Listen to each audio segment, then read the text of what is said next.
Bankat e nivelit të dytë refuzuan gati 22.000 kërkesa për kredi për gjatë 6 muajve të parë të këtij viti. Shifra përbën rreth 30% të aplikimeve totale, që sipas të dhënave të Bankës së Shqipërisë, në të njëjtën periudhë ishin diku te 74.000 të tilla.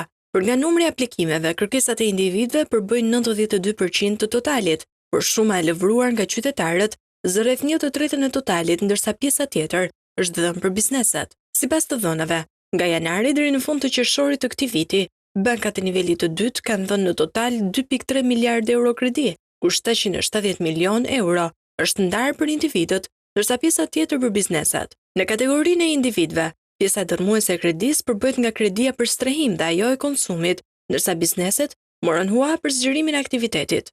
Edhe në kategorinë një pjesë e mirë e kreditimit të bankave të nivelit të dytë ka shkuar për projekte ndërtimi dhe infrastrukture.